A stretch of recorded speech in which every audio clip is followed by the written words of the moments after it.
Smart मनी जो की प्रत्येक मूवला तो कॅप्चर करण्याचा प्रयत्न करत नाही, जो की कन्सिस्टन्सीवरती जास्त फोकस करतो. आणि रिटेल ट्रेडर तो की ज्याला प्रत्येक 1 रुपया, 10 रुपये, 100 रुपये, 300 रुपयाची मूव जी आहे त्याला हवी हवीशी वाटते. आणि त्याच्यामुळे होतं काय, तो लॉसमध्ये जातो आणि त्यामुळेच 91% जे लोक जे आहेत ना रिटेल ट्रेडर्स, ते लॉसमध्ये जातात. मग या व्हिडिओमध्ये आपण त्याच गोष्टीबद्दल चर्चा करणार आहोत की हे स्मार्ट मनी आणि रिटेल ट्रेडरमध्ये डिफरन्शिएट होणारे पॅरामीटर्स नेमकं कुठले आहेत. कारण तिकडनं आपल्याला लक्षात येणार आहे की नेमकं चुकतंय काय. कारण मोस्ट ऑफ रिटेल ट्रेडरकडं डेटा नाहीये, प्रिशियस सॉफ्टवेअर्स नाहीयेत, चार्टिंग टूल्स नाहीये आणि क्षणाक्षणाची माहिती सुद्धा नाहीये. मग त्यामध्ये ह्या ज्या पॅरामीटर्स आहेत जसं की gamma scalping, IV crush strategy, smart money tracking, हे सर्व आपण बघितलंय. तो व्हिडिओ तुम्ही बघितला नसेल तर आय बटन वरती क्लिक करून तो व्हिडिओ तुम्ही बघू शकता. परंतु याच्या व्यतिरिक्त स्मार्ट मनीचं लोकेशन नेमकं काय आहे आणि ते काय काय गोष्टींचं बिहेवियर बघतात ते आपण ह्या व्हिडिओच्या माध्यमातून बघूया. तर नमस्कार, मी रणजित आपलं सर्वांचं स्वागत करतो. ह्या व्हिडिओचा हा महत्वाचा पूर्ण डिस्क्लेमर आहे. यातनं फक्त शैक्षणिक उद्देशाने माहिती दिली गेलेली आहे. कुठलाही गुंतवणूक सल्ला नाहीये. शेअर बाजारमध्ये जोखीम असते आणि सर्व निर्णय जे आहेत ते स्वतःच्या जबाबदारीवरती किंवा सेबी रजिस्टर्ड आय ए किंवा आर एच्या माध्यमातून घ्यावं ही विनंती राहील. तर स्मार्ट मनी आणि रिटेल ट्रेडर मधला फरक काय याच्याबद्दल आपण इथं डिस्कशन करतोय, चर्चा करतोय आणि त्या माध्यमातून आपल्याला काही पॅरामीटर्स बद्दल जसं की gamma scalping, IV crush strategy आणि स्मार्ट मनी ट्रॅकिंग बद्दल जे आहे ना ऑलरेडी आपण डिस्कशन्स केलेलं आहे. तर रिटेल ट्रेडरची मानसिकता प्रत्येकाला माहिती आहे आणि तुम्ही त्या फेजेस मधनं सुद्धा गेलेला असताल. तुम्हाला माहिती आहे की बाबा एक 5 रुपयाचा ऑप्शन्स, 5 रुपयावाला ऑप्शन्स घेण्याची एक इच्छा असते आणि तो 500 रुपयाला गेला पाहिजे किंवा 50 रुपयांना गेला पाहिजे आणि त्यावेळेस त्याची जी क्वांटिटी जी आहे ना ती 5,000 क्वांटिटी असेल आणि त्याच्या अकॉर्डिंगली एक्सपोनेन्शियल प्रॉफिट जे ते होतील. ही एक अप्रोच, ही एक थिंकिंग राहते. याच्या उलट तो जर स्मार्ट मनी असेल ना, तो स्मार्ट मनी काय बघेल माहिती का, तो कन्सिस्टंटली 1,000 रुपीज पर डे काही मिळू शकतात का ते बघल. 10,000 रुपीज पर डे मिळू शकतात का याच्याकडे हे करेल. आणि महत्वाचं जी काही कॅपिटल तो त्याच्यामध्ये इन्व्हॉल्व्ह करतोय ती कॅपिटल त्याची प्रिझर्व राहिली पाहिजे, ती ठेवली गेली पाहिजे, याच्याकडे त्याचं मोस्टली आयडिया असतं. मग रिटेल ट्रेडरकडे काय असतं बरं. रिटेल ट्रेडरकडे काहीच नसतं. ब्रोकर किंवा टर्मिनलचा चार्ट असतो आणि त्या चार्टच्या माध्यमातून करतं. जसं तुमच्या समोर इथं चार्ट दाखवलाय 9 आणि 21 मुव्हिंग ऍव्हरेज, ज्याने की सोशल मीडियावरती, युट्यूबवरती सक्सेसफुल ट्रेडरचे व्हिडिओज बघितले असतात. त्यांनी सांगितलं असतं की 9 आणि 13 मुव्हिंग ऍव्हरेज आणि खाली आर एस आय आपल्याला बघायचा, तिकडं असा ट्रिगर झाला की तिकडनं आपल्यासाठी काम होऊ शकतं. दुसरं महत्वाचं आहे, हा जो चार्ट जो आहे ना हा 1 वर्ष पुराणा आहे आणि हा गिफ्ट निफ्टीचा चार्ट आहे. या चार्टमध्ये जर बघितलं तर काय होतंय, सिंपल आपण प्रत्येक ठिकाणी ते बघितलेलं असतं की बाबा दोन मुव्हिंग ऍव्हरेजच्या खालच्या बाजूला जर क्रॉसर होतोय, प्राइस त्याच्या खाली आहे म्हणजे तिथं एक सेलिंग येणार आहे. जेव्हा केव्हा वरच्या बाजूला क्रॉसर होतोय प्राइस वरती म्हणजे तिथं बाईंग येणार आहे. एवढंच आपल्याला शिकवलेलं असतं आणि त्याच गोष्टीला आपण एक थंब रूल जे आहे ना पकडतो आणि त्या बेसिस वरती आपण तिथं बाय आणि सेल करण्याचा तिथं प्रयत्न करतो. पण शेवटी होतं काय, होतं आपलं असं की जी सुरुवातीला आपली जी 10,000 रुपयांची जी कॅपिटल तिथं टाकलेली असते ती होते शून्य. आणि तिथं आपल्याला कळतं ही जी कुठली स्ट्रॅटर्जी होती जिथं मुव्हिंग ऍव्हरेजेस किंवा आर एस आय किंवा मॅगडी किंवा इंडिकेटरच्या भरोश्यावरती आपण जे काम केलेलं होतं ते आपल्यासाठी अजिबात काहीच काम करत नाहीये. आणि त्यामुळं आपलं कॅपिटल 10,000 वरनं डायरेक्टली शून्याकडे येताना तिथं दिसतं. आणि हा फरक असतो स्मार्ट मनी आणि रिटेल ट्रेडर मध्ये. रिटेल ट्रेडर काय आहे की फक्त कॅन्डलस्टिक्स, जपानीज कॅन्डलस्टिक्सला बघितलं तिथनं त्याचं जे काम जे आहे ते होण्याचा तो प्रयत्न करतो आणि तिथनं तो बघतो बाबा हे तर माझ्यासाठी वर्कआउट होऊ शकत नाही. म्हणजे काय, हे पूर्णपणे गॅम्बलिंग आहे, एक प्रकारचा सट्टा आहे आणि तिथनं माझ्यासाठी काहीच आउटकम जो आहे तो भेटू शकत नाही, हे एक विचारसरणी असते. दुसरा महत्वाचा मुद्दा, तुमच्या उलट, तुमच्या अपोजिट किंवा माझ्या उलट, माझ्या अपोजिट जो आहे तो स्मार्ट मनी जो आहे तो तिथं प्ले करत असतो. स्मार्ट मनीला डेटा तिथं माहित असतो, त्याचबरोबर जे काही ऑप्शनचे कॅल्क्युलेशन तिथं होत असतात ते कॅल्क्युलेशन सुद्धा त्याला आयडिया असते. जसं की डेल्टा, वेगा, थीटा, रो, ह्या पॅरामीटर जे आहेत ना त्याच्याकडे असतात. आणि हे नेमकं काय वर्कआउट करतात हे तुम्हाला माहित नसेल बेसिकली तर ऑलरेडी व्हिडिओ मी त्याचा डिटेल बनवलेला आहे. तो व्हिडिओ जाऊन तुम्ही तिथं नक्की नक्की बघा, कारण तिथनं तुम्हाला आयडिया जी आहे ती येऊन जाईल. तर मार्केटमध्ये नेमकं कोण खेळतं बरं? ह्या मार्केटमध्ये जी ओव्हरऑल ट्रेडिंग जे होते, त्यामध्ये कोण कोण गोष्टी असतात? तर तिथं सगळ्यात महत्वाचा पॅरामीटर तिथं असतो तो म्हणजे इन्स्टिट्यूशन्स. हे इन्स्टिट्यूशन जे असतात ना, एकदम डेंजरस प्लेयर्स असतात का ज्यांच्याकडे स्मार्ट मनी आपण त्यांना म्हणतो, की जे मार्केट मेकर असतात. मार्केटमध्ये सुरुवातीपासून तर एंड होऊपर्यंत म्हणजे 9:15 वाजल्यापासून 9 वाजून 8 वाजल्या मिनिटापासून 3:30 पर्यंत ट्रेड करत असतात. त्यांच्याकडे कॅपिटल काही काहींकडे 100 करोड पेक्षा जास्त असतं. ज्याच्यामध्ये त्यांच्याकडे ब्लूमबर्ग सारखे अल्गोज असतात किंवा ब्लूमबर्ग सारखे टर्मिनल त्यांच्याकडे असतात. डेटा जो आहे तो रिअल टाइम असतो, FII डेटा असतो, डेल्टा हेज असतो. आता हा डेल्टा काय असतो प्रत्येकाचं ऑलरेडी सांगितलेलं आहे. इमोशन्स हे नॉन असतात, त्यांच्याकडे कुठल्याही प्रकारचे भावनिक दृष्ट्या ते टच झालेले नाहीयेत आणि प्युअर मॅथमॅटिकल असतात. ग्रीक जे आहेत ते 5ची 5 ग्रीक्स यूज करतात आणि जनरली एक्सपायरीच्या दिवशी जे आहेत ना ते सेलिंग ऑप्शन सेलिंग करतात, कारण त्यांच्याकडे आता टाइम डिके जो आहे, थिटा डिके जो आहे तो वर्कआउट करत असतो आणि एज जो आहे तो मार्केट मेकर असतात आणि ते जनरली व्हॉल्यूम क्रिएट करणार असतात. मग आपल्यासारखे रिटेल ट्रेडर काय करत असतात? त्यांची कॅपिटल असते जास्तीत जास्त 50,000पासून 5 लाखापर्यंत. टूल्स असतात झिरोदा किंवा पर्टिक्युलर ब्रोकरचे टर्मिनल जे आहेत ना ते ब्रोकरचे टर्मिनल ते यूज करतात किंवा जे फ्री ऑफ कॉस्ट मध्ये जे वेबसाईट्स अवेलेबल आहेत त्याचं युटिलायझेशन करतात. डेटा जो असतो तो ऑप्शन चेनचा जो की 3 मिनिट पाठीमागा असतो. कुठलाही व्हेंडर कुठलाही गोष्ट जर परचेस करायची तर त्यासाठी चार्जेस आहे. तर 3 मिनिट लेट डेटा त्यांच्याकडे येतो आणि त्यानुसार ते म्हणतात अरे बापरे इथं आता शॉर्ट बिल्टअप झाला, इथं लॉंग बिल्टअप झालाय. स्ट्रॅटेजी जी असते 50 ते 5 लाखामध्ये जनरली ऑप्शन्स बाईंगची स्ट्रॅटेजी असते, कारण त्यांना ते कॅपिटल 10 पट 50 पट काही काही व्हिडिओज आपण बघतो 5,000चा 5,000ची जर्नी जी ती 1 करोड पर्यंत नेणार आणि हे बघून आपण ती भुलभुलया बघून एक्साइटेड होतो अरे बापरे आता हे होणार आहे.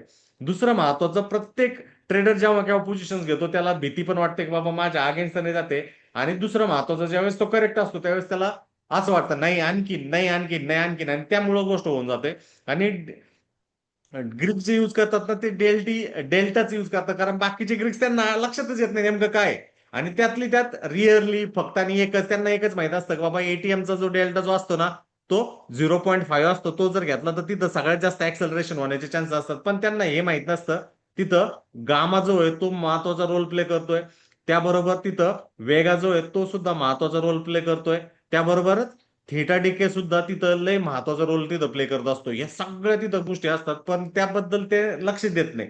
एक्सपायरी डेला होपमध्ये ते जे आहे ना bye out of the money option जे येतात ते खरेदी करण्याचा प्रयत्न करतात, होपिंग द जम्प.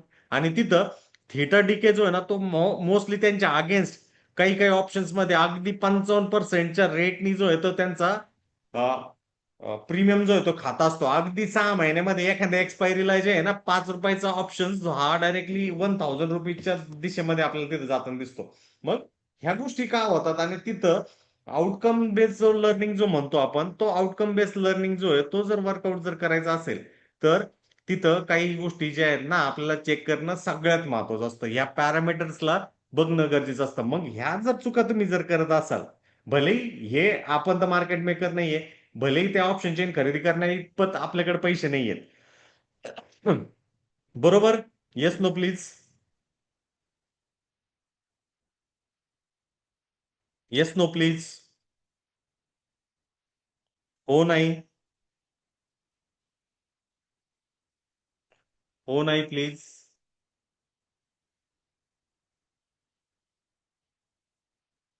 हा, तेवढे आपल्याकडे पैसे नाहीयेत पण ह्या गोष्टींना आपण जे आहे ना ते चेक करणं सगळ्यात महत्वाचं आहे की बाबा आपल्यासाठी कुठलं वर्कआउट होऊ शकतं आणि काय गोष्टी काय पॅरामीटर तिथे असू शकतात ते बघणं गरजेचं आहे. हे रॅन्डमनेस जे आपण जे ठेवलं ऑप्शन बाईंग मोस्टली फिअर आणि गिल्ट घेतल्यानंतर त्यातले त्यात डेल्टाच यूज करतोय, आउट ऑफ द मनीच ऑप्शन्स बाय करतोय आणि स्पीड आणि फ्लेक्झिबिलिटी जर नसेल तर ऑटोमॅटिकली हे जे काय 10,000चं किंवा 50,000चं कॅपिटल तुम्ही तिथे घेऊन आलेलं आहे ते 1,001 टक्का ते शून्यच होणार आहे, बँकरप्टच होणार आहे. जे मोठे लोक झाले ते तुम्हाला फक्त जे काय करतायत एक होप जे आहे ना ते होप तुम्हाला ते शेअर करण्याचा प्रयत्न करतायत, ते तुम्हाला सांगण्याचा प्रयत्न करतायत बाबा इथं क्रॉसओव्हर झालाय आणि त्याच्यावरती तेवढ्या स्पीडनी जो आहे ना तर मोमेंटम जो आहे ना तिथं होण्याचे सगळ्यात जास्त चान्सेस राहणार आहे आणि तिकडनं आपल्याला बाकी जास्त काही आउटकम जो आहे तो भेटू शकत नाही. ही एक गोष्ट तिथं असते. म्हणून याच्या बाहेर थोडंसं येणं गरजेचं आहे, त्याचा टूलचं अनालिसिस करणं गरजेचं आहे, नेमकं बिहेवियर तिथं काय होऊ राहिले काय तो सपोर्ट आणि रेजिस्टन्सच्या हिशोबाने तिथं वर्कआउट होतोय का, पहिलं लिक्विडिटी स्वीप करतोय, दुसरं लिक्विडिटी स्वीप करतोय, सस्टेन करतोय, मग रिस्क मॅनेजमेंट माझ्यासाठी वर्कआउट आहे का. बरं, रिस्क मॅनेजमेंट झाल्यावर मी ऑप्शन्सला हात लावताना तिथं मी डेल्टा, माझा गॅमा, वेगा, थेटा, हे जे पॅरामीटर जे आहे ते वर्कआउट तिथं होऊ शकतात का, जर घेतोय तर किती टाइम आहे ऑप्शनच्या एक्सपायरीसाठी हे बघणं गरजेचं आहे. तुम्ही ज्यांच्या बरोबर कम्पीट करताय स्मार्ट मनी बरोबर, भले ते 100 करोड कॅपिटलच्या वरती असेल किंवा 50 करोड कॅपिटल वरती असतील, ते डेल्टा हेच झालेले असतात. तुम्ही ज्या पॅरामीटरला तुम्ही बघताय डेल्टा, तो डेल्टा वर्कआउट होईलच असं नाहीये. त्याच्यामध्ये बाकीच्या भरपूर काही गोष्टी आहेत. तुम्ही ज्यांच्या बरोबर कम्पीट करून राहिलेत, प्युअर मॅथमॅटिकल बेसिसवरती, गणिती बेसिसवरती तुमच्या बरोबर ते वर्कआउट करतात. हे महत्वाचा पॅरामीटर तिथं असतो आणि याच्याकडे लक्ष ठेवणं गरजेचं आहे. मग इन्स्टिट्यूशन जे स्मार्ट मनी जे आहेत ते नेमकं काय ट्रॅक करत असतात. स्मार्ट मनी जे आहेत ते मॅक्सिमम ओआय ट्रॅक करत असतात, चेंज इन ओपन इंटरेस्ट बघत असतात, त्याचबरोबर इंडिया विक्सला ते फॉलो करत असतात. आणि आणखीन त्यातली त्यात आणखीन काही गोष्टी म्हणजे काय, की बाबा पुट कॉल रेशो काय, मॅक्स पेन लेवल, ऑप्शन बायरला नेमकं कुठं लॉस तिथं होऊ शकतो, त्या पॅरामीटरच्या गोष्टींना जे आहे ना ते ट्रॅक ऑन करत असतात. आता तुम्हाला, मला, सगळ्यांना जर एज करायचंय, हे जर मला लिव्हिंगसाठी, डे टू डेच्या माझ्या अर्निंग लर्निंगसाठी जर युटिलायझेशन जर करायचंय, तर त्यामध्ये ह्या पॅरामीटर्सला मला बघणं, ह्या पॅरामीटर्सकडे माझं स्टिक राहणं, माझं तिथं पेंडुलम राहणं सगळ्यात महत्वाचा पॅरामीटर तिथं असतो. मग कधी तुम्ही केलंय का, हो नाही म्हणून मला नक्की नक्की कमेंट करा बरं. हे तुम्ही कधी केलंय का, हे कधी बघितलंय का, की बाबा हे जे सिग्नल जे आहेत, जे स्मार्ट सिग्नलच्या बेसिसवरती गोष्टी ज्या आहेत, ह्या बघितलंय का, याकडे सुद्धा आपण चेक करणं सगळ्यात महत्वाचं पॅरामीटर वाटतं. कधी बघितलंय का, हो नाही म्हणून कमेंट करा please. Yes no please. Max OI बघितलंय का, मॅक्स ओवाय बघितलाय, चेंज इन ओवाय बघितलाय का, इंडिया विक्स कुठं चाललाय बघितलाय का, पुट कॉल रेशो काय आहे ते बघितलंय का, मॅक्स पेन लेवल काय आहे बघितलाय का. कारण मॅक्स पेन लेवल ही अशी एक लेवल आहे की जिथनं बायरला कुठं ऑप्शन बायरला लॉस होऊ शकतो, ती जी लेवल आहे जी आहे ना, ती मॅक्स पेन लेवल जी आहे ना युटिलाइज केलेली असते. आणि त्याला बघून ते टार्गेट आउट जे ना तिथं होतात. म्हणून मार्केटमध्ये आपल्याला अचानक असे वरचे स्पाइक येतात, अचानक खालच्या बाजूला स्पाइक येतात आणि आपण म्हणतो अरे यार माझा स्टॉप लॉस जो आहे ना तो हिट केला गेला, आणि तिथनच मार्केटनी जे आहे ना एकदम वरती जम्प केलं आणि एकदम खालच्या बाजूला जम्प केलं असं सांगितलं जातं. हो नाही, yes no please, yes no please. ही मॅक्स पेन लेवल समजते का, येस नो प्लीज. झालंय का तुमच्या बाबतीत, कमेंट बॉक्समध्ये नक्की कमेंट करा, कारण हे महत्वाचा पॅरामीटर तिथं राहतो. नक्की सांगा.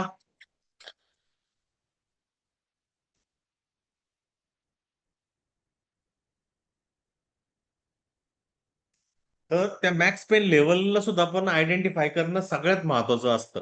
म्हणून जेव्हा केव्हा तुम्ही बघत असतात, मॅक्स ओपन इंटरेस्ट जो आहे तो मॅक्सिमम प्रीमियम कलेक्टेड कुठे आहे, सपोर्ट रेजिस्टन्स जो आहे तो कॉल साईडचा, पुट साईडचा, तो बघणं, त्याला ट्रॅक करणं सगळ्यात महत्वाचं आहे. तो काय असं तसं नाहीये, तिथं बिल्टअप जो हो राहिला तो भरपूर काही पॅरामीटर वरती आहे. आणि जिथं डेल्टा एटीएम कॉल आणि एटीएम पुट जो असतो तिथं सगळ्यात जास्त डेल्टा जो आहे तो 0.50 असतो, आणि तो एक सगळ्यात जास्त सेन्सिटिव्ह झोन असतो. दुसरं महत्वाचं, तिथं मार्केट ओपन झाल्यापासून इन्स्टिट्यूशन्सनी कुठं नवीन पोझिशन्स बिल्ड केल्यात, कुठं रिमूव्ह केल्यात, याला मॉनिटर करणं सुद्धा महत्वाचं आहे. कारण त्यावरनं आपल्याला जी काही डायरेक्शन भेटण्याचे चान्सेस राहणार आहे, कारण आपण ऑप्शन बाहेरच राहणार आहे, आपण मोठे कॅपिटल जे आहे ते अरेंज करू शकत नाही, आणि ऑप्शन बाहेर जर आपण होतोय तर आपल्याला ती संधी जी आहे ती ऑपॉर्च्युनिटीला आपल्याला ट्रॅक करणं गरजेचं आहे. कारण तिला जर आपण ट्रॅक करू शकत असू तर तिकडनं आपल्याला अर्निंग जे आहे ते भेटू शकतं, एल्स आपले जे स्टॉप लॉसेस जे आहे ते हिट होण्याचे सगळ्यात जास्त चान्सेस आहेत. मग ऍज अ रिटेल ट्रेडर म्हणून आपण स्मार्ट मनी नेमकं कुठं पोझिशन्स घेऊन राहिलोय, त्यावेळेस बघा, गॅमा ज्यावेळेस पोझिशन जे आहेत ना अॅक्युमुलेट होत राहतात, एखाद्या रेंजमध्ये प्राइस जी आहे ना ती ट्रेड करत असते, त्यावेळेस गॅमा जो आहे ना तर सगळ्यात जास्त मोमेंटम जो आहे ना तो क्रिएट करण्याचे चान्सेस तिथं असतात. म्हणून कन्सोलिडेशन होऊ राहिलं म्हणजे मी तिथं घेतलं चुकीचं आहे, नक्कीच नसतं. कारण तिथं गॅमा स्पाइक आली की ऑटोमॅटिकली तो जो आहे तो ऑटोमॅटिकली मोमेंटम क्रिएट करण्यासाठी तयार आहे. चौथा महत्वाचा पॅरामीटर, जेव्हा केव्हा न्यूज ड्रिव्हन मार्केटचे सुद्धा दिवस येतात त्यामध्ये इंडिया विक्सला सुद्धा आपण फॉलो करणं गरजेचं आहे. कारण जर हाय विक्स जर क्रिएट होऊ राहिली, जनरली हे जे इन्स्टिट्यूशन जे आहेत ते ऑप्शन्सला सेल करतात, कारण त्यांच्यासाठी वेगा जो आहे तो फेवरमध्ये असतो, प्लस थिटा डिके सुद्धा ते असतात. म्हणजे 3 पैकी 2 पॅरामीटर एकदम फ्लो मध्ये करतात. आणि इंडिया विक्स कायमच वाढेल असं नाहीये, ती सबड्यूट सुद्धा होते. कारण पाठीमागचं 1 ते 2 वर्ष तुम्ही जर बघितलं ना, इंडिया विक्स ही 10 ते 7च्या रेंजमध्ये ट्रेड करत होती. एकदम लो विक्स एन्व्हायरमेंट मध्ये मार्केट होतं. जेव्हा केव्हा मार्केटमध्ये लो विक्स एन्व्हायरमेंट होतं, त्यावेळेस तिथं ऑप्शन सेलिंग केली जात नाही. सध्याच्या स्थितीमध्ये जर इंडिया विक्सला जर आपण बघितलं, ही इंडिया विक्स जी ना 20 ते 25च्या रेंजमध्ये ट्रेड करू राहिली. फक्त भारताची नाही तर ग्लोबल जर विक्स जर तुम्ही जर बघितलं तर हायर साईडला आहे. मग याच्यामध्ये ऑपॉर्च्युनिटीज ज्या क्रिएट होऊ शकतात ते बेसिसवरती, मग त्यांना सुद्धा आपण ट्रॅक करणं गरजेचं आहे. त्याचबरोबर पुट टू कॉल रेशो काय बघणं ते सुद्धा महत्वाचं आहे. जर पीसीआर हा 1.3 पेक्षा जास्त आहे म्हणजे मार्केट स्ट्रॉंग सपोर्टमध्ये आहे, तिथं सेलिंग पुट आहे त्याच्यामुळे होऊ शकतं. आणि पीसीआर जर एक्स्ट्रीम होऊन राहिला रिटेल ट्रेडरसाठी तर रिव्हर्स सिग्नल होऊ शकतो, असं एक थिंकिंग राहतं. म्हणून डेल्टा बॅलन्स जो आहे तो पीसीआर जर आपण जर कन्सिडर केला तर ओव्हरऑल मार्केट डेल्टा आपल्याला जो आहे तो त्यावरनं मिळतो. म्हणून ग्रीकमध्ये डेल्टा बॅलन्स वजा जर पीसीआर जर केला, त्याच्यानुसार मार्केटमध्ये आपल्याला काय गोष्टी होऊ शकतात ते लक्षात येतं. दुसरं महत्वाचं, मॅक्स पेन लेवल म्हणजे खरेदीदार भले बायर जरी पुटचा असेल म्हणजे सी साईडचा असेल, भले पी साईडचा असेल, त्याला मॅक्सिमम लॉस कुठे होऊ राहिला ते मॅक्स पेन लेवलवर ना आपल्याला तिथं आयडिया येते. कारण मॅक्स पेन लेवल एक अशी लेवल आहे का जिथनं आपल्याला प्राइसचं जे आहे ते आयडिया तिथे येते. आणि त्यावेळेस आपल्याला डेल्टाचं युटिलायझेशन जे आहे ते करणं सुद्धा महत्वाचं पॅरामीटर ठेवतो. म्हणून हे पाच गोष्टी जर तुम्ही जर चेक जर करत असाल, मॅक्स ओपन इंटरेस्ट कुठं आहे, चेंज इन ओपन इंटरेस्ट कुठं होऊ राहिला, इंडिया विक्स कुठं ट्रेड करू राहिली आहे, पुट कॉल रेशो कुठं आहे आणि मॅक्स पेन लेवल कुठं आहे, तुम्हाला 20% जे आहे ना तिथं आयडिया जी ती मार्केटची तिथं येऊन जाते. आणि तिकडनं तुम्ही मार्केटला व्यवस्थितरित्या जे ते ट्रॅक ऑन तिथं करू शकता. मग ऑब्विसली मार्केटमध्ये गॅमा इन्स्टिट्यूशन्स काय करत असतात आणि रिटेलने काय केलं पाहिजे त्याबद्दल ही स्लाइड आहे. तर ऑब्विसली काय करते इन्स्टिट्यूशन्स काय करतात, एटीएम स्ट्रॅटेजी जे आहेत ते सेल करत असतात. मग गॅमा लॉस अवॉइड करण्याकरता आणि थिटा डिके जो आहे तो कलेक्ट करण्याकरता एक्सपायरी जवळ आली की डेल्टा हेज करतात. म्हणजे त्यांच्या पोझिशन जे आहेत त्या लॉस मधनं प्रॉफिट कडे जातील किंवा न्यूट्रल झोन मध्ये राहतील. विक्स हाय असेल तर वेगा आणि गॅमा या दोन्ही पॅरामीटर्सला ते कलेक्ट करण्याचा प्रयत्न करतात. रिस्क फक्त गॅमा स्क्वीज ज्यावेळेस होतं त्यावेळेस ते हेज करतात. म्हणजे जरी त्यांच्या अगेन्स्ट मार्केट गेलं तर त्यामध्ये गोष्टीला कनेक्ट करणं गरजेचं आहे. आणि टाइम डिके आणि कन्सिस्टंट प्रॉफिटवरती त्यांचा फोकस असतो. जेव्हा गॅमा स्कॅल्पिंग रिटेल ट्रेडरला करायचं आहे तर ऑब्विसली जे एक्सपायरी डेचे डेज आहेत म्हणजे मंगळवार आणि गुरुवार जे आहेत ते एक्सपायरीचे डे जे आहे. आणि त्यावेळेस गॅमाला स्कॅल्पिंगला जर हे जर करायचं आहे तर त्याला टार्गेट करणं गरजेचं आहे. जनरली त्यावेळेस फोकस जो करायचा आहे तो एटीएम सी किंवा पीई जो असतो त्याला हे करणं कन्सिडर करणं गरजेचं आहे. आता एटीएम सी आणि पीई मी कन्सिडर करतोय तर मार्केटच्या कंडिशन्स काय आहेत ते बघा. टाइम विंडो मध्ये साधारण 9:30 ते 11:30 मध्ये जनरली ही फिट होताना दिसतं. आणि पोझिशन सायझिंग मध्ये जर तुमची कॅपिटल 50,000 रुपये जर आहे तर मॅक्स टू मॅक्स त्याच्या 1,000चं रिस्क घेऊन जर तुमचं काम होत असेल तर करणं गरजेचं आहे. जर नसेल होत तर ऑब्विसली तिथनं आउट होणं गरजेचं आहे. आणि स्टॉप लॉस सुद्धा तिथं यूज करणं गरजेचं आहे. काही लोक 20% वापरतात, काही लोक 30% वापरतात. आणि टार्गेट जो आहे तो 50 to 80% ऑफ द प्रीमियम तुम्ही जो काय ट्रेड केलाय ते बघणं गरजेचं आहे. जनरली बायर काय करतात त्यापेक्षा सेलर काय करू राहिले त्याच्यावरती जर आपण जर फोकस केला, सेलर कोण आहे, हे इन्स्टिट्यूशन्स आहेत.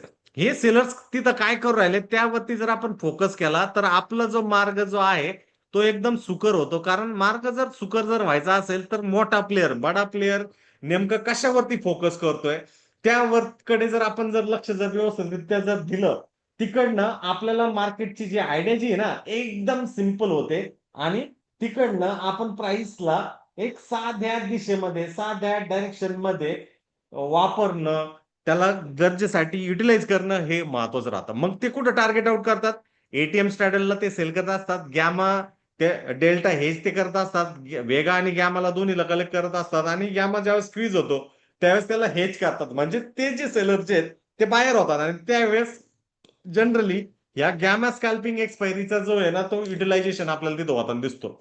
चार्ट तुम्ही व्यवस्थितरित्या चेक करत जावा, त्याच्यावरनं तुम्हाला भरपूर काही आयडिया जे आहे ते होताना दिसतात.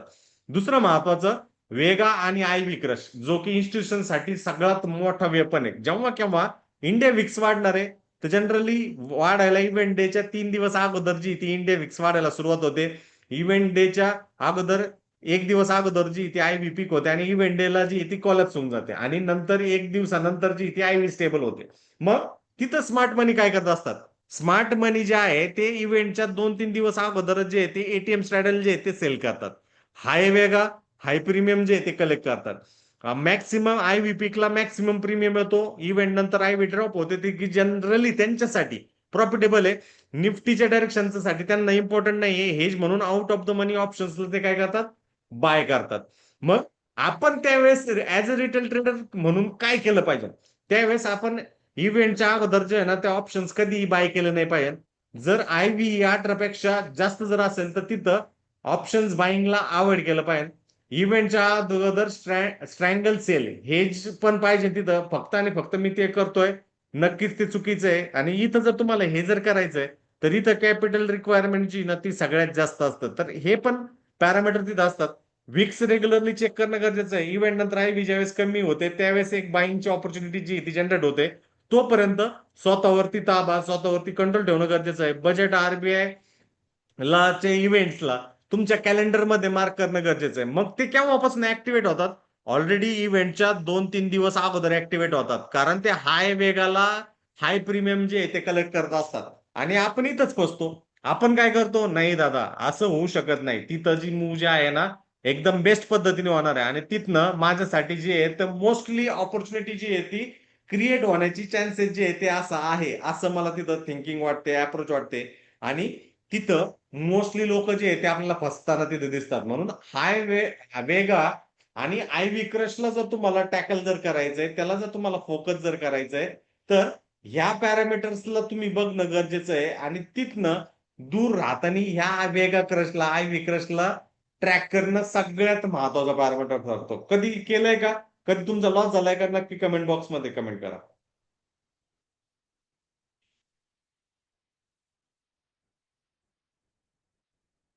नक्की कमेंट करा प्लीज.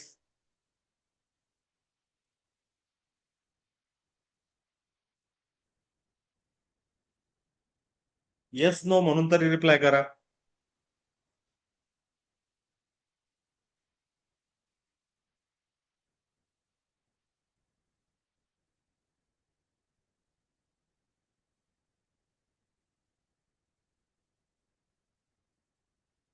येस नो म्हणून तरी रिप्लाय करा.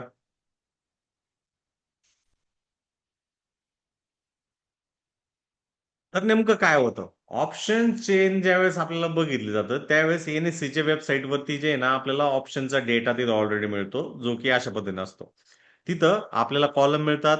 Strike, change in open interest C साईडला, सीचा टोटल ओवाय, सीची एलटीपी, स्पॉट तिथं चाललेला असतो सेंटरला, इकडे पीईची एलटीपी, पीईचा ओवाय आणि अशा पद्धतीने डेटा मिळतो. मग इन्स्टिट्यूशन्स काय करतात?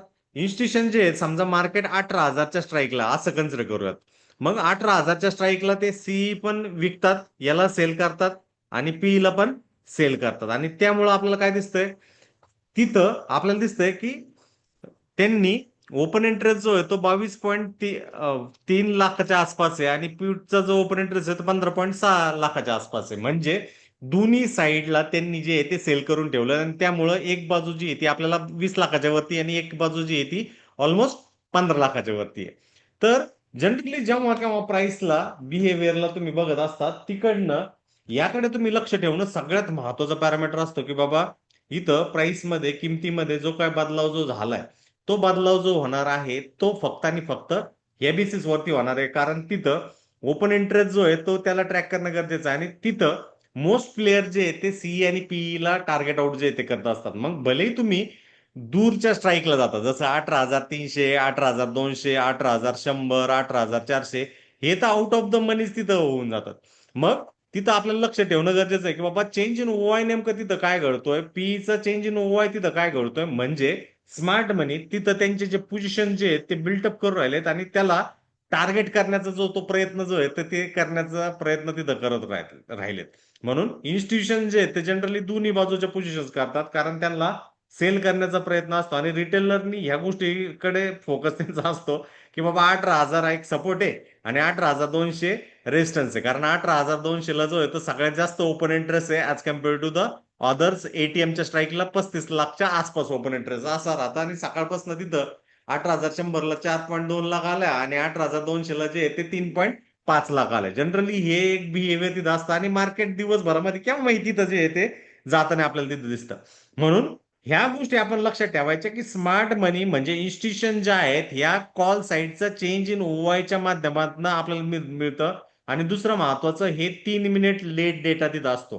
हा प्रत्येक 3 मिनिटाला जो आहे तो लेट अपडेट तिथं होत असतो आणि त्याच्याकडे सुद्धा आपण फोकस करणं सगळ्यात महत्वाचं पॅरामीटर तिथं ठरतो. म्हणून ऑप्शन चेन बघताना काय बघणं गरजेचं आहे. मग रिटेल ट्रेडरने काय बिल्टअप करायला पाहिजे? रिटेल ट्रेडरनी जो आहे ना सगळ्यात महत्वाचा पॅरामीटर म्हणजे तो माइंडसेट जो आहे ना तो बिल्डअप करणं गरजेचं आहे. कारण माइंडसेट जर बिल्डअप जर झाला तिकडनं त्याला प्रोबेबिलिटीचा गेम लक्षात येतो. ग्रीक समजणं गरजेचं आहे कारण तिथनं एज त्याला मिळतो. इन्स्टिट्यूशनच्या विरुद्ध आपण पोझिशन घेऊ शकत नाही तर ते इन्स्टिट्यूशन्स काय करू राहिले त्याला फॉलो करणं गरजेचं आहे. सुरुवातीला पेपर ट्रेडिंग किंवा एक स्मॉल कॅपिटलनी आणि नंतर अनुभव आल्यानंतर 6, 8, 10 वर्षानंतर त्याला स्केल करणं गरजेचं आहे. आणि सगळ्यात महत्वाचं कन्सिस्टन्सी गरजेची कम्पेअर टू बिग विन्स. मी एका दिवसात 2 लाख काढले 10 लाख काढले ते करण्यापेक्षा मला एक सिंपल फोकस माइंडसेटने मी काम करतो आणि त्याच्यातली कन्सिस्टंटली मी पैसे काढतोय हे महत्वाचं पॅरामीटर आहे. तर सिस्टीम बिल्ड करताना नेहमी ऑप्शन चेनला चेक करत जावा सकाळी मार्केट ओपन व्हायच्या अगोदर. मॅक्स ओवाय कुठे, पीसीआर कुठे, विक्स नोट करत जावा. ट्रेड जर्नल जो आहे तो मेंटेन करणं गरजेचं आहे. वीकली एक्सपायरी कॅलेंडरला फॉलो करणं गरजेचं आहे. मॅक्स पेन नेमकं ऑप्शन्स बाहेरला कुठं लॉस होऊ शकतो त्याकडे फोकस करणं गरजेचं आहे. दुसरं स्ट्रॅटेजी बिल्ड करताना एकच इंडेक्स किंवा एकच स्टॉक्सला फॉलो करा ज्याच्यामध्ये एटीएम ऑप्शनचा ज्याचा डेल्टा हा 0.50 आहे, ज्याचा गॅमा हा सगळ्यात जास्त आहे जो की एक्सपायरी डेच्या दिवशी मंगळवार आणि गुरुवारच्या दिवशी आहे ते बघा. इव्हेंटच्या आधी आय वीक चेक करत जावा. सेल जनरली जर कॅपिटल तुम्ही अनुभव आलाय तर त्या हिशोबाने करा आणि पोझिशन साईज मध्ये टोटल जी काय तुमची कॅपिटल आहे त्याच्यात 2% तुम्ही रिस्क ठेवणं गरजेचं आहे. कारण इन्स्टिट्यूशनला जर तुम्ही फॉलो केलं ना तर तुमची सिस्टीम जी ती स्टेप बाय स्टेप इन्क्रीज होईल. त्याबरोबर तुमचा mindset step by step increase होईल. तुमचं फ्री ग्रीड फिअर जे आहे ते पळून जाईल आणि तुम्ही एक चांगल्या दिशेमध्ये डायरेक्शन मध्ये करू शकाल. भले तुम्ही चुकीचे असाल एका दिवशी तर तिथं तुमचा लॉस पण जो आहे तो एकदम कमी होताना दिसेल. याबरोबर जेव्हा केव्हा इव्हेंट आहे इव्हेंटच्या 2-3 दिवस अगोदरपासून जोपर्यंत आय विक्रश होत नाही तोपर्यंत शांत बसणं गरजेचं आहे. कारण ऍज अ ऑप्शन बायर म्हणून आपल्याला जे एज मिळणार आहे ते एज जे आहे ना ते शेवटी शेवटी तिथं राहतं आणि त्या एज कडे सुद्धा फोकस करणं गरजेचं आहे. म्हणून रिटेल ट्रेडरनी भले एक बुलेट पॉइंट्स मध्ये माइंडसेट बिल्ड करणं त्याच्यामध्ये सब पॉइंट, सिस्टीम बिल्ड करताना काय काय पॅरामीटर्स ठेवणं गरजेचं आहे ते सब पॉइंट आणि स्ट्रॅटेजी बिल्ड करणं सुद्धा गरजेचं आहे. मग रिटेल ट्रेडरने नेमका सकाळपासून मार्केट ओपन होऊपर्यंत किंवा जोपर्यंत तुम्हाला प्रॉफिटेबल सेटअप भेटत नाही तोपर्यंत काय करणं गरजेचं आहे? जनरली रोज फॉलो करण्याकरता मॉर्निंग शेड्यूल जो आहे तो प्रिपरेशनचा असला पाहिजे. तो म्हणजे 9 वाजल्यापासून 9:30 पर्यंत इंडिया विक्स नेमकं कुठं आहे ते बघा. इंडिया विक्स जर 18च्या वरती म्हणजे व्हॉलिटिलिटी जी ती सगळ्यात जास्त आहे म्हणजे ऑप्शन्स महाग आहे का स्वस्त आहे ते ट्रॅक करणं गरजेचं आहे. जर ते जास्त 18 पेक्षा असेल तर ऑप्शन्स बाईंग जी ती अवॉइड करणं गरजेचं आहे. 9 वाजून 5 मिनिटांनी ऑप्शन चेन ओपन करून मॅक्स कॉल साईडला कुठं ओपन इंटरेस्ट आहे, पुट साईडला ओपन इंटरेस्ट कुठं आहे म्हणजे त्यावरनं सपोर्ट रेजिस्टन्स लक्षात येतं. सुरुवातीचे इनिशियल व्हॅल्यूज लक्षात येतात. 9 वाजून 10 मिनिटांनी प्री ओपन मार्केट झाल्यानंतर पीसीआर चेक करणं गरजेचं आहे. ऑलरेडी पीसीआरच्या कंडिशन्स मी तुम्हाला सांगितलेल्या आहेत इथं पण मेन्शन केलेल्या आहेत. कॉल बायरला कुठं मॅक्स पेन लेवल आहे ते चेक करणं गरजेचं आहे. कारण निफ्टीच्या एक्सपायरी टार्गेटसाठी रेंज आपल्याला सेट करणं गरजेचं आहे. गिफ्ट निफ्टी किंवा एक्सजीएस निफ्टीचा क्यू घेण्याकरता या सुद्धा गॅप अप आणि गॅप डाऊन प्रिपरेशन साठी सुद्धा करणं गरजेचं आहे. आणि 9:30 वाजल्यानंतर जे की एक एथेच्या डायरेक्शन आपल्याला मिळू शकते ऑनवर्ड्स मार्केट ओपन झाल्यानंतर पहिले 15 मिनिटं ऑब्झर्व करणं गरजेचं आहे. लगेचच्या लगेच फिअर ऑफ मिसिंग आउट मध्ये फोमो मध्ये जाऊन लगेच ट्रेड करणं अवॉइड केलं पाहिजे. ट्रेंड कन्फर्म झाल्यानंतर हायर हाईज आणि लोअर लो झाल्यावरतीच बघा तिथं तुमच्या ट्रेड सेटअप नुसार तुम्ही जे प्री मार्केट अनालिसिस केलेलं आहे कॅन्डल्सला बघून त्याला बघणं गरजेचं आहे. एंट्री एक्झिट करताना एटीएम ऑप्शन डेल्टा 2% कॅपिटलचा रिस्क आणि स्टॉप लॉस रेडी ठेवणं गरजेचं आहे. जर तुम्ही गॅमा स्कॅल्पिंग करून राहिले मंगळवार किंवा गुरुवारच्या दिवशी तर एटीएम सीईपी आणि 9:30 ते 11:30च्या आसपास फोकस करणं गरजेचं आहे. आणि आयव्ही चेक करणं गरजेचं आहे. जर आयव्ही हाय आहे म्हणजे ऑप्शन्स महाग आहे. तुमच्यासाठी ते एकदम दिक्कतवाली गोष्ट जी ती होऊ शकते आणि तिथनं तुमचं जे आउटकम जे आहे ते निगेटिव्ह साईडला वाहताना दिसू शकतात. मग फायनल समरी मध्ये काय कोरिलेशन्स आहे हे डेल्टा, गॅमा, वेगा, थीटाचं ते आता आपण बघूयात. जेव्हा केव्हा इन्स्टिट्यूशन प्ले करत असतात त्यावेळेस ते डेल्टा न्यूट्रल करत असतात, म्हणजे कॉल पण खरेदी करतात, पुट पण खरेदी करतात, कॉल पण विकतात, पुट पण विकतात, म्हणजे हेच ते करत असतात. रिटेलरनी जे तो डेल्टा जो टार्गेट जो केला पाहिजे तो 0.50 एटीएम डेल्टाला टार्गेट केला पाहिजे आणि तो जो ट्रॅक करता नाहीये, मार्केट डायनामिकली त्याची स्पॉट जो तो चेंज करत असतो त्यावेळेस नवीन नवीन एटीएम जी आहे ती कॉल साईडला पुट साईडला येत असते, त्याला ट्रॅक करणं गरजेचं आहे. गॅमा जनरली एक्सपायरी डेच्या दिवशी असतो, जेव्हा केव्हा गॅमा एक्सपायरीला असतो त्यावेळेस जनरली गॅमा स्ट्रॅडल जे ते सेल केलं जातं आणि जनरली आपण रिटेल ट्रेडरला ऑपॉर्च्युनिटी जे होऊ शकते ती एटीएम स्ट्राईकला होऊ शकते आणि त्यासाठी 9:30 ते 11:30 ऑलरेडी मी सांगितलंय. व्हेगा जो आहे जो कनेक्टेड आहे हाय इम्प्लाइड व्हॉलटिलिटीला जो की इंडिया बरोबर कनेक्टेड आहे आणि जनरली इन्स्टिट्यूशन्स हाय आय व्हीला जे आहे ते ऑप्शन सेल करत असतात. इंडिया विक्स 18 पेक्षा जर जास्त असेल तर जनरली ते बाय करत नाही आणि आपण पण बाय नाही केलं पाहिजे आणि इंडिया विक्सला डेली चेक करणं गरजेचं आहे. थीटा डिके जो आहे तो प्रत्येक ऑप्शन्सला होत असतो, कारण कुठलंही कॉन्ट्रॅक्ट जे आहे ते कॉलचा कॉन्ट्रॅक्ट असेल पुटचा कॉन्ट्रॅक्ट असेल त्याच्यामध्ये टाइम डिके जो आहे तो काम करत असतो आणि त्यामध्ये इन्स्टिट्यूशन जे त्यांच्यासाठी मेन इन्कम असतो थेटा कलेक्ट करणं. म्हणून ऑप्शन सेलरला ही एक बाना स्टोरी असते, त्याच्यामुळं स्लोली ते किल करत असतं ते सुद्धा बघणं गरजेचं आहे. जेव्हा केव्हा तुम्ही बाहेर आहे तर तुमच्या अगेन्स्ट तिथं थीटा डिके तर काम करत नाही ते बघणं गरजेचं आहे, कारण टाइम इज इक्वल टू सेलरचा फ्रेंड आहे हे बघा. पीसीआर चेक करत जावा, तो न्यूट्रल आहे का बुलिश आहे का बेरिश आहे ते बघा, कारण पीसीआर जर एक्स्ट्रीमला जर असतील तर कॉन्ट्रियनची अप्रोच होण्याची गरज असते. पीसीआर हा जर जास्त आहे 1.3 पेक्षा तो बुलिश सिग्नल आहे. एनएससीच्या वेबसाईटवरती पीसीआर चेक करत जावा ओपन एंट्रीच्या हिशोबाने आणि मॅक्स पेन जो आहे तो पिन करत जावा, कारण तिथनं आपल्याला लक्षात येतं की एक्सपायरी डेच्या दिवशी निफ्टी नेमका कुठे एक्सपायर होऊ शकतो आणि तिथं आपण हरीमध्ये किंवा फिअर ऑफ मिसिंग आउट मध्ये आपण मॅक्स पेनला विसरून तिथं आपलं जे पूर्ण कॅपिटल जे आहे ते टार्गेट आउट करू शकतो. म्हणजेच ह्या पर्टिक्युलर एकाच लाईन मध्ये आपल्याला डेल्टा, गॅमा, वेगा, थीटा, पीसीआर आणि मॅक्स पेन जे आहे ते लक्षात येतात आणि त्याच्यानुसार आपण जो आहे तो फोकस करताना दिसू शकतो. मग तुम्ही आता तयार आहेत का इन्स्टिट्यूशन काय करतं ते ओळखायला, ऑप्शन चेन मधून सिग्नल घ्यायला? ग्रीक्स म्हणजे काय लँग्वेज आहे इन्स्टिट्यूशनची, डेल्टा, गॅमा, वेगा, थीटा रोज वापरणं गरजेचं आणि डेली सिस्टीम बनवा, 30 दिवस जे कन्सिस्टंटली फॉलो करा. आता तुम्हाला जर थेटा टेके ऑप्शन सेलरसाठी कसा वर्क करतो आणि कन्सिस्टंटली इन्कम करून देतो हे जर शिकायचं असेल तर कमेंटमध्ये कमेंट करा. जर स्ट्रॅडल व्हर्सेस ट्रँगल शिकायचं असेल इव्हेंट डेच्या ट्रेडसाठी तर ते कमेंट करा आणि डेल्टा हेजिंग मध्ये रिस्क मॅनेज कसं करायचंय ते जर शिकायचं असेल ते सुद्धा मला तुम्ही व्हिडिओच्या कमेंट बॉक्समध्ये कमेंट करू शकता.